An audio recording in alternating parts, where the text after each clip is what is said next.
मेरो पछाडिको यो पुललाई एकपटक ध्यान दिएर हेर्नुहोस्। हेर्नुभयो? केही देख्नुभयो? देख्नु भएन होला, तर यो पुलमा एउटा रहस्य लुकिरहेको छ। पथलैया निजगढ सडक खण्डको यो दुधौरा खोला पुल हो। यो पुल निर्माणको लागि राज्यसँग एउटा ठेकेदार कम्पनीले 12 करोड लियो, तर त्यो पैसा खल्तीमा कुमले आएर यो पुल चोरीको सामग्री प्रयोग गरेर निर्माण गर्यो। चोरी कहाँबाट गर्यो त? राज्यकै सम्पत्ति, तपाईँ हाम्रै सम्पत्ति, तपाईँ हाम्रै प्राकृतिक सम्पदा चोर्यो अनि यो पुलमा लगायो।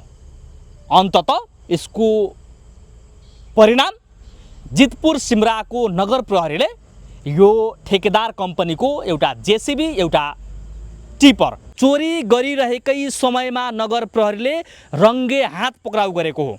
पथलैया निजगढ सडक खण्डको यो दुधौरा खोला पुल निर्माणको लागि श्री महादेव खिम्ती हिराचन्द जेबी काठमाडौँ यो कम्पनीले ठेक्का स्वीकार गर्यो। सरकारसँग मोटो रकम उसूलियो, तर उक्त रकम खल्तीमा कुमले आएर हाम्रै राज्यको यो सम्पत्ति, तपाईँ हाम्रै प्राकृतिक सम्पदा दुधौरा खोलालाई उत्खनन गर्यो। यहीँबाट बालुवा, गिटी, ढुङ्गा र माटो निकाल्यो र सोही माटो यो पुल निर्माणमा प्रयोग गर्यो। र अन्ततः यसलाई हामीले चोर कम्पनी भन्न सकिन्छ। किनकि यो कम्पनीले तपाईँ हाम्रै सम्पत्ति चोरेर यो पुल निर्माणमा लगायो र सरकारबाट राज्यको जुन पैसा लियो त्यो पैसा आफ्नो खल्तीमा कुम्ले आयो।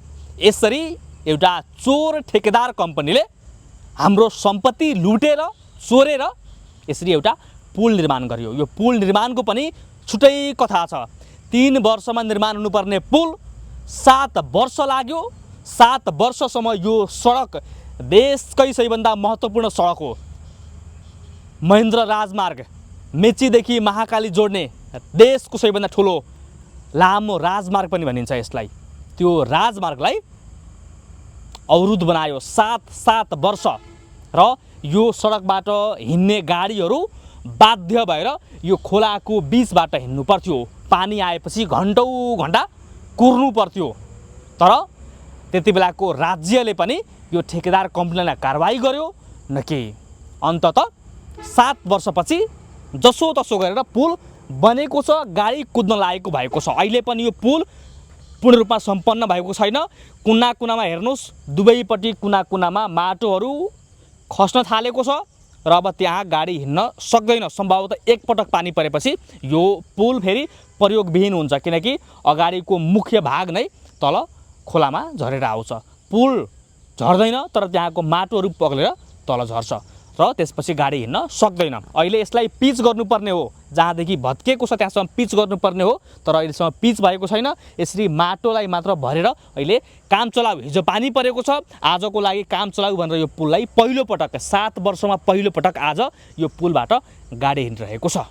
तर यो ठुलो विषय भन्दा पनि सामान चोरी गरेर, राज्यको सम्पत्ति चोरेर यसरी पुल बनाउने ठेकेदार कम्पनीलाई सरकारले कुन किसिमको कारबाही गर्छ?